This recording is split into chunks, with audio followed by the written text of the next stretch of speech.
So there's a real interesting book that I'm reading now called Hooked by Michael Moss. Fascinating. And he talks about your brain on processed foods. And he does this interesting comparison between alcohol, tobacco, and drugs versus an addiction to cheeseburger, fries, or ice cream, which is interesting because the speed at which the sugar touches your tongue and connects to the reward circuitry of your brain is about 600 milliseconds. That's a little more than a half of a second. And that's 20 times faster than if you were to smoke a cigarette and have nicotine enter the brain. And so this book is about really how much more addicting these processed foods are compared to alcohol, smoking, or even drugs, which is actually, you would think those are much more addictive. And he gets into some interesting data with food companies and how they have suppressed a lot of the research with sugar and how they have influenced various laws to prevent being sued by any side effects that occur from consuming processed foods. And another thing that's interesting is that in the 70s, food companies started buying up the diet industry. So for example, Heinz, the company Heinz bought Weight Watchers. I'm not sure who owns it now.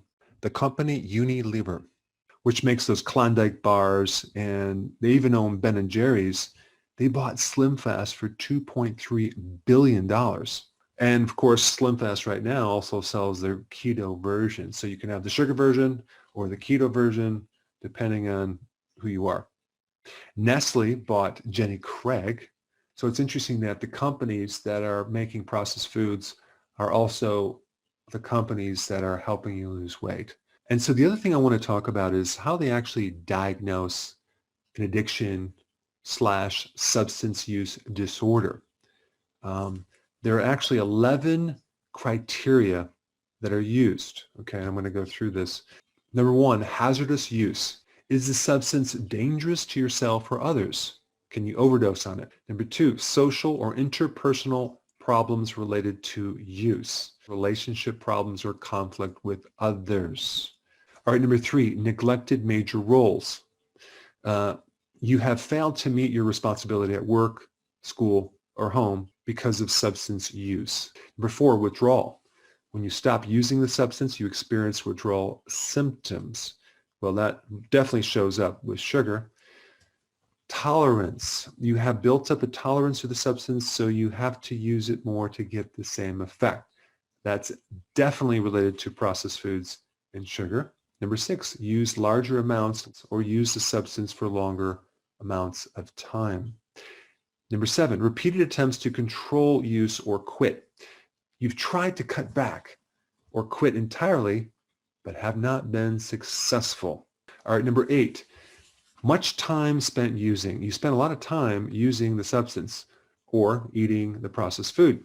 Well, people spend a lot of time eating, right? And snacking. Number nine, physical or psychological problems related to use. Your substance use has led to physical health problems such as liver damage. Well, that's fatty liver, right? Or lung cancer or psychological issues such as depression or anxiety.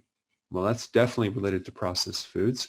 Number 10, activities given up to use. You have skipped activities or stopped doing activities you once enjoyed in order to use the substance. Well, you stopped exercising, right?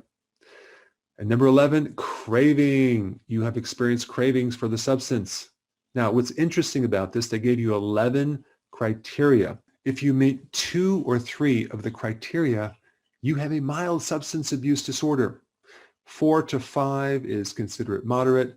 And if you meet 6 or more criteria, you have a severe substance use disorder. And so I definitely think that processed foods and sugar definitely fit in the category of addictions for sure.